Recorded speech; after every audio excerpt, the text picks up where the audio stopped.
نحمده ونصلي على رسول الكريم ما بعد والسلام عليكم ورحمة الله وبركاته. Jazakum khair for joining us again on a Tariqatul Muhammadiyya. Normally I would reach over to my iPad and use my iPad and try to find it, but today, what? Oh goodness me, there it is. Today I have the good fortune of having how do we go? Al-Bariqatul Mahmudiyya fi Sharhi Tariqatul Muhammadiyya. So I have I don't know if you can see it there, I have the Sharh written by, so the original text obviously is by Birgiwi, as we say, but in Arabized it's Birkali, and Al-Hamidi, or Hamidi rather, let me just double check, has written the Sharh on it. Okay, so yep, Al-Khadimi, Abu Sa'id Muhammad ibn Mustafa Al-Khadimi. And I had the good fortune that my student Arnold from the land of the Dutch felt the need to give this to me as a hadiyah. May Allah keep him happy, Allah reward him, Ameen. So now I don't have to play around with my iPad, I have the text in front of me. So much easier when you got books. So if I'm not mistaken, we'll carry on from here. Bismillah ar-Rahman ar-Rahim. ثم أعلم أن فعل البدعة أشد ضررا من ترك السنة بدليل. Then know that acting on an innovation is more severe or more harmful than leaving a sunnah by evidence. أن الفقهاء قالوا, the fuqaha say, إذا تردد في شيء بين كونه سنة وبدعة فتركه لازم. That if you're uncertain about a matter, whether it's a sunnah or it is an innovation, then to leave it is necessary. وأما ترك الواجب هل هو أشد من الفعل البدعة أو على العكس ففيه اشتباه. As for an act which is wajib, should it, and if that will happen to be more severe in harm than acting on a bid'ah or vice versa, ففيه اشتباه, then there's some shubah here, there's some doubt or some confusion, there's اختلاف most likely. حيث صرحوا في من تردد في شيء بين كون بدعة وواجبا أنه يفعله. In that they make clear that if there is some uncertainty between a matter which either it is a bid'ah or it is wajib, then he should act upon it. وفي الخلاصة, and summarizing he says, مسألة تدل على خلافه حيث قال, that the mas'ala indicates on its opposite. قال إذا شك في صلاته, for example, if a person, so when we explore this, so that's the principle, but when we see it practically being applied, we see something else. It says إذا شك في صلاته, that if he has some doubt in his salah, أنه هل صلاها أم لا, whether he's prayed the salah or not, إن كان في الوقت, if he's still in that salah time, فعليه أن يعيدها, then it's better that he prays it again, which potentially could be repeating it. وَإِنْ خَرَجَ الْوَقْتِ ثُمَّ الشَّكَّ, if however the time has elapsed, then he has doubt, لَا شَيْءَ فِيهِ, then there's nothing due upon him. وَلَوْ كَانَ الشَّكُّ فِي صَلَاةِ الْأَصْرِ, if it be that the doubt is regarding the Asr prayer, the late afternoon, early evening prayer, يَقْرَأُ فِي رَكَةِ الْأُولَى وَالثَّالِثَةِ, he will recite in the first and the third rakat. وَلَا يَقْرَأُ فِي ثَانِيَةِ وَالرَّابِعَةِ, and he will not recite in the second and in the fourth rakat. Why? وَتَعْيِينُ الْأُولَيَيْنِ لِلْقِرَاءَةِ فِي الْفَرْضِ وَاجِبٍ, because the first two rakats have been specified for recitation in a fard prayer is wajib, meaning it is wajib to recite in the first two rakats of a fard prayer. وَقَدْ أَمَرَ بِتَرْكِهِ حَذْرًا, so why is it that if we are praying Asr Salah, okay, so let's just say it's Asr Salah time now here in the UK, and I'm sort of contemplating, did I pray Asr today or no? Okay, I can't recall. So I'm thinking that, did I not? So what do I do? Well, Asr time is still here in the UK. It's here for another sort of 45, 50 minutes. So what I could do is say, so what do I do now? Well, in my circumstances, I'm supposed to now pray Asr again, because Asr time is still here. If it's Maghrib time and I'm thinking about it, then I shouldn't, but Asr time is here. Okay, so what do I do? Well, really, according to the original scenario, I should be reciting in the first two rakats. So a fard prayer, it is wajib to recite in the first 2 rakats. However, there is a fear that this could be a nafal. Why could this be a nafal? Well, because obviously, if I have already prayed Asr, then this is a nafal. And praying nafal after Asr, I don't know why I said after, there was like an ayn in the after there. If I pray Asr after I have already prayed Asr, then this is a nafal, and I cannot pray a nafal after Asr until after Maghrib. Okay, so therefore, to avoid that, I recite in the first and the third. وَقَدْ أَمْرَ بِتَرْكِ حَذْرًا, to avoid an ihtimal wuku'i nafli, to avoid the possibility of it being a nafal after Asr Salah. And that is bid'atun makruhatun. This is a disliked, close to haram bid'ah. فَتَتْبِيكُ إِمَّا بِحَمْلِ الْبِدْعَةِ على ما لم ينهي عنه بخصوصه أو الواجب على معنى الفرض أو الواجب على المستقل لا الضمني أو بالحمل على روايتين والله تعالى أعلم. So, فَتَتْبِيك, so how do we reconcile?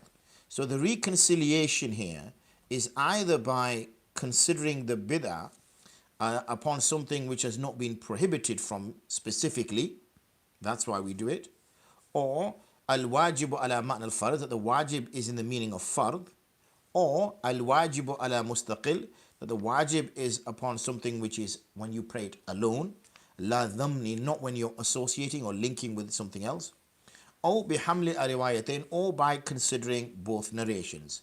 So there's no clarity here. Okay, wallahu ta'ala alam, and Allah subhanahu wa ta'ala knows best. Now I could, now that I have al-burayqa, so sorry, it should be al-burayqa, shouldn't it? What did I call it? Barika, I think. Let me just double check the name, because I've just literally got it. I just pulled it out of the box. I should have read it first, shouldn't I? Yeah, burayqa, al-burayqa. It's very difficult. I always struggle to read the names when it's all this fancy print. I struggle to read English when it's all this fancy print, never mind Arabic. So al-burayqatul mahmudiyya fi sharh tariqatil muhammadiyya, that's its full name. So now that I've got that, I can actually read all, because that's what the Shara does. I can read all the discussion after this, which lasts for a good page and a half. And I guess if I was to teach this more in depth, not in a sort of a public way, if I was teaching this to a student who had the capacity to engage with the Arabic and had some formal Islamic studies, then I could discuss the Shara with them. Obviously, this is to members of the public, and this is not supposed to get too heavy. We struggle when subjects are too heavy anyway, and therefore this is just to get a kind of an overview. So I won't go into that. But in my own time, inshallah, I can have a read of that. فإن قيل ما قد سبق دل على أن الكتاب والسنة كافيان في أمر الدين وأن ما لم يثبت بأحدهما بدعة وضلالة فكيف يستقيم قول الفقهاء الأدلة الشرعية أربعة. So if it is said, this is a ishkal as we call it, a criticism, somebody points out a flaw, and if they were to question that ما قد سبق, that what has already preceded is dalla, it proves that أن الكتاب والسنة كافيان, that the book and the sunnah are sufficient. That's what we've said. The Quran and the sunnah are sufficient. في أمر الدين, in the matters of deen. وأن ما لم يثبت بأحدهما, and that which is not established by any of the two of them, because it's a matter of deen, then they are bid'atun wa dalala. They are an innovation, and an innovation في أمرنا, في دين, in our deen, in our matter, is wadalala, deviation. فَكَيْفَ يَسْتَقِيمُ قَوْلُهُ. So how do we then understand, interpret, how do we then lay support to the statement of the fuqaha which says al-adillatu shar'iyyatu arba, that the shari'i proofs are 4. Surely they should have said the shari'i proofs are 2. So just in case if you've not studied legal philosophy, Islamic legal philosophy, when we talk about usul al-fiqh, then we find that usul al-fiqh al-arba'a. Arba'a yani al-kitab was-sunnah, al-ijma' wal-qiyas. Okay? So these are 2 which haven't been mentioned, and so far the argument that's been made is that we can suffice on kitab and we can suffice on sunnah. Anything which comes after is considered a bid'ah. Since it's to do with amrina, our matter, yani our deen, then it is dalala. قلنا, we respond, لا بد للإجماع من سند من أحدهما حالا أو معالا على الصحيح. So we say that it is obviously necessary that the ijma is based on one of the two of them. So it's not as if ijma is a standalone. Let me give you an example. So let's just say now we live in the 21st century, and let's just say even amongst the scholars, there was a consensus amongst the scholars that aliyadu billah, alcohol is now legal. Because it's so widespread, we're gonna, as a result, consider 95% of people, 95% of Muslims as sinners. So we can't do that. So what we'll do is, we live in a different society, so what we'll do is the consensus of the ulama come together and they say, you know what, as of now, alcohol is no longer haram. Alcohol is halal. Now that ijma isn't worth the paper it's written on. It's irrelevant. It's completely irrelevant. So it gets tossed aside. It gets put in the bin. Only ijma is upon the something which is based on the Quran, something which is based on hadith. Then there's ijma. So that shows that the ijma is not a standalone thing. Ijma is on matters within deen. So it could be, for example, like say vomiting. No, that's probably a bad example. Let me give you something else. The manner in which to perform the funeral prayer. Now there's a manner in which the Hanafis pray, and there's a manner in which the Shafi, Maliki and the Hanbali pray. Now there is ijma, consensus, on just those two forms of prayer. Okay, so there's consensus on that. But both of those have been derived from hadith. They've been based on hadith. It wasn't as though Imam Shafi, rahimahullah ta'ala, just came up with a completely random method, and Imam Ahmad ibn Hanbal came up with a different one, and Imam Abu Hanifa came up with a different one. I know I'm simplifying. Obviously, we're speaking of a school, and I'm just using the eponyms or the founders of the school. So really, you know, we're talking about a full school position. So pardon me when I do that. So, you know, that we don't say that. You know, there's no ijma. So ijma is based on what is coming from the Quran. So that explains that. وَلِلْقِيَاسِ بِنْ أَصْلِ ثَابِتٌ بِأَحَدٍ. And similarly, qiyas is a principle which is also established on the two of them. Again, let me give you an example of qiyas. So we find from the Quran that when we carry out ijtihad, we find from the Quran, when we use our reasoning skills, we find from the Quran that the alcoholic beverages made from grapes are considered as haram. So they've been made impermissible. Similarly, we find that an intoxicant in hadith is also impermissible. But the discussion is very much on drinks. But now, living in the 21st century, we find that you can make synthesized drugs, drugs which can be made in a laboratory, which don't have any source in grapes or fruits at all. In fact, it's just a chemical formula. Now, there's nothing in the Quran about that chemical formula. There's nothing in the hadith about that chemical formula. But we can do qiyas upon an intoxicant from the hadith and from the Quran, and as a result, label synthesized designer drugs, as they refer to, synthesized designer drugs as haram, as we would do if they were written within the Quran and Hadith. So I hope I've given you a good understanding of qiyas. So qiyas is a principle which is established. So really, there are only two sources, the Quran and the Hadith. The Quran and the Hadith, ijma can be based upon parts of them. What I mean by parts of them, to establish a particular position on a mas'ala.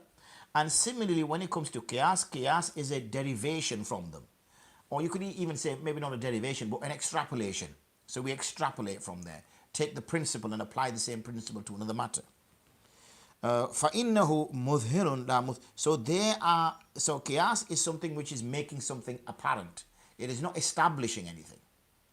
Meaning that hukm was already there.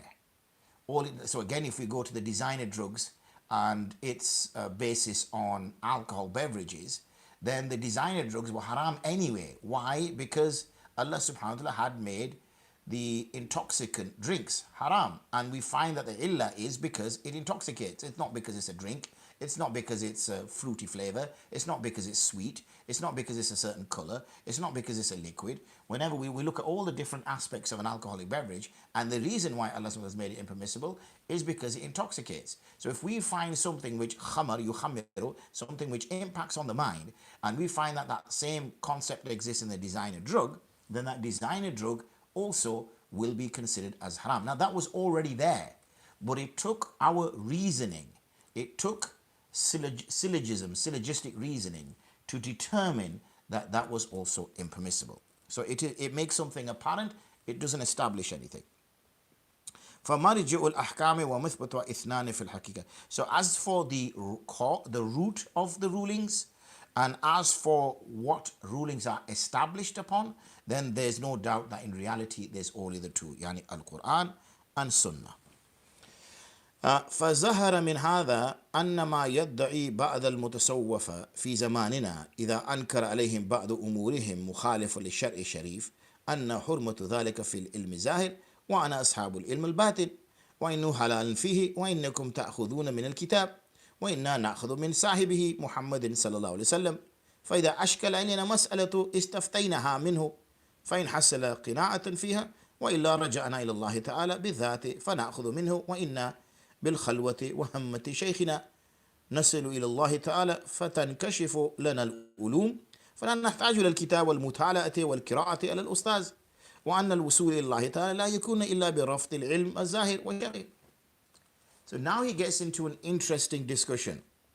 Now that we've established the Quran and the Hadith, he now speaks that it becomes apparent from this that you find that some of the Sufi groups lay claim, some of the mutasawwafa, these people who lay claim, some of the Sufi groups lay claim, fi zamanina, in our era, and this was obviously in the era of Imam Birghawi, and Imam Birghawi lived around the 10th century Hijri, which is about 4 centuries ago.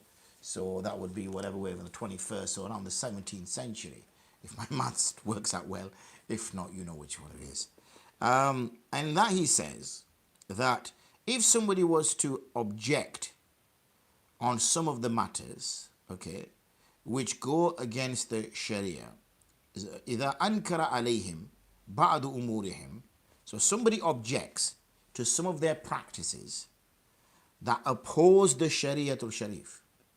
So some Sufi groups carry out practices which go against the Sharia, anna hurmatu zalika, that they respond to this by saying that this is haram in ilm zahir, but this is halal, okay, in ilm al-batin.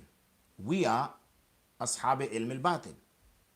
So according to ilm zahir, this is haram, but according to ilm al-batin, it's not haram. So this is the argument that's been established. Remember, Imam is putting forward a scenario. Now that he's established the Quran and the Sunnah as being the source of the Sharia, he's also defined that ijma is not something which is autonomous, which works separate to the Sharia, but the ijma is based on the Sharia. And qiyas itself is also not free, unrestrained reasoning. It is reasoning to make apparent the effect of the Quran, the effect of the Sunnah in present day new situations. That's what it's there for, okay? That's what it does. So then you get these people who have these positions, these Sufi groups, okay, who come and they claim that when they are challenged for carrying out activities, carrying out practices which go against the pure Sharia, they say that this is haram in ilm zahir. Yani ilm zahir meaning the Quran and the Sharia and the Sunnah. Whereas we, or I, am from the people of ilm batin, knowledge of the unseen sciences. وَإِنُّ حَلَالٌ فِيهِ, and in the world, in the unseen sciences, it is halal. وَإِنَّكُمْ تَأْخُذُونَ مِنَ الْكِتَابِ, and as for you, Ya faqih, you take from the book of Allah. وَإِنَّا نَأْخُذُ مِنْ صَاحِبِهِ, and we take directly from its possessor, its associate, yani Muhammad sallallahu alaihi wasallam. فَإِذَا أَشْكَلَ عَلَيْنَا مَسْأَلَةُ إِسْتَفْتَيْنَاهَا مِنْهُ.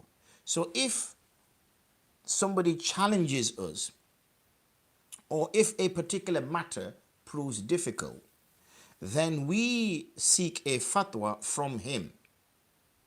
فَإِنْ حَصَلَ قِنَاعَةً فِيهَا وَإِلَّا رَجَعْنَا إِلَى اللَّهِ تَعَالَى بِالذَّاتِ. And if we can achieve it through that, then so be it. Otherwise, we turn to Allah subhanahu wa ta'ala directly, to His essence. So this is quite a claim. Okay, quite a claim. First thing they claim is that that something may be haram in the Sharia, but halal according to them. That's a big claim in itself. Secondly, whenever something is posed to us, whereas you people, yani ilmuzahir people, ashabu ilmuzahir, you will go to the books of fiqh, you will go to the Quran, you will go to the hadith. We don't do that. What we do is we go directly to the Prophet sallallahu alaihi wasallam. Now, how that's possible, Allahu a'lam. Once we get a response from there, then it's all good. If not, we then go directly to the essence of Allah. That's literally claiming prophethood. فَنَأْخُذُ مِنْهُ, and we take from there, وَإِنَّا بِالْخَلْوَةِ وَهَمَّةِ شَيْخِنَا, and we are in solitude with our shaykh, through which we reach to Allah subhanahu wa ta'ala. فَتَنْكَشِفُ لَنَا الْأُلُومِ, and as a result, He opens for us knowledges, He makes apparent for us knowledges. فَلَا نَحْتَاجُ إِلَى الْكِتَابِ, so there's no reason for us to go to the book. Why go to the book when you can go to the source? Yani, why go to the book of Allah when you can go to Allah? This is what they claim. وَالْمُتَالَى, what's the point in studying it? وَالْقِرَاءَةُ, and what's the point in reciting عَلَى الْأُسْتَاذ, with a teacher? وَأَنَّ الْوَصُولَ إِلَى اللَّهِ تَعَالَى لَا يَكُونَ إِلَّا بِرَفْضِ الْعِلْمِ زَانِ وَشَرْعِ, and the only way you can reach directly to Allah subhanahu wa ta'ala, and you can reach to Allah subhanahu wa ta'ala, or it's not possible. The Arabic is a little bit strange, and I'm trying to translate it in whilst I'm reading it. Probably better to read it and then translate it in sort of the Arabic methodology of writing, and speaking English is slightly different. So to achieve that, one cannot achieve reaching Allah except by the removal of the ilm zahir and the removal of the sharia. So you can see these are the misguided Sufi sects that say these things. So we will move on inshallah ta'ala with that but and that discussion and that argument. However, it seems a adequate place to stop, and we will then carry that on inshallah ta'ala tomorrow. And now that I've got a nice book with some notes, alhamdulillah, even better. Jazakumullah khairan for joining me, and inshallah ta'ala I will see you again tomorrow.